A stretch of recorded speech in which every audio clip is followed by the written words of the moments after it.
Wala kuya, pambya. Pampangan niya pala.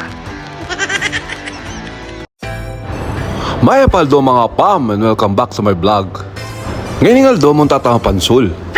Kaya for today's video, sopan nyo ko mong tatama kayong pinaka-prestigyosong man-made beach Keniken Dubai. Hindi pala yung Palm Jumeirah. Kaya nila makatok ng din pinakamayaman na tao Keniken Dubai. Hindi pala yung top view na. Ngayon i-answer ko na kung bakit na ako sa The Palm. Palad. Ngayon itur na ko kikilob.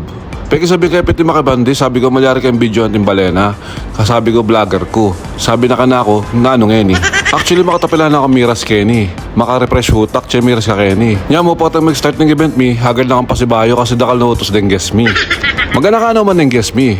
Peberanda ako pa mag-vlog Kenny. Nya mo pa may nakita niya ko yung vlog ko, sabi na pit na kami. Habang mag-setup kami, kukutang na pinanumburin merienda.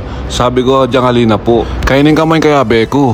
Kalawe ko duling ne kendanop. Sobrang ganakanapin pe pagpainawa na kami kining kwarto. Nyam po tayong patutod ko, gising ko, yari ng event.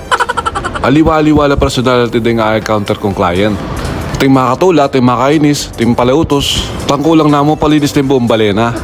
Pero di tayo malyari magreklamo. Kasi nga niya may tanggap tamang obra, sinabi tayong interview, we can work under pressure. Hindi pa rin sasabihan ko man-made leak. Nung makatulong ka kayo, lumuwal ka, humil ako ka-stress. Pero kay katamo, lumuwal ka, dakala marites. Taping last event ko, kitna na ako ng client nung pilang kami. Kaya nung katulad din kay abe ko, sabi na ka na ako, boss, sure ball na initinta ng tip. Kaya sabi ko nga madam, 4 kami. Sabi na ka na ako, at karakalyo. Sobrang busy na pinyeni kasi December na. Kadalasan, Christmas party na rin company. Taping company pipag-event mi, kaya Rimi, binilang na kami.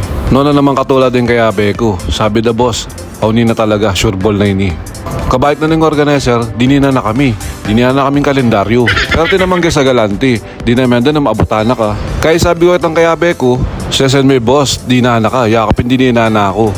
Kaya kabalik nakit nang ke, inabutan ka. Sabi na ka na ako, inabutan ng plato. Kaya sabi ko, magbalik ka rin, sesen may pasibayo. Mas kinanganyara na BM. Kaya kabalik nakit nang ke pasibayo. Binigyan ka? Oo sir, binigyan ako ng sama ng loob. Taping boss ko magyabang niya. Siya tatala niya ko nung event, masisiro. Kaya niya makatamisan na kaya abe kayong event. Kaya sabi ko kaya boss, pinutan ko ng tip Kenny. Kasi sabi mo ikaw masisiro kayong event. Kaya niya kayo may magpaalam na kami. Kaya ikit kay boss, may kapulo yung thank you. Tang guess mag-thank you ya naman. Ita pala style na mama ko ang katimididinan. Pag natali, di na kami. Makapulo ya palang thank you. Kaya pala yung masisiro. Sana po patuloy niyo po subaybayin ka na akong vlog. Nung stress ko po, palabayan niya po yung vlog ko. I'm sure, bedagdag ako stress. O makanano po, ang kakainin na mo po. This is your apampangang vlogger. Thank you for watching.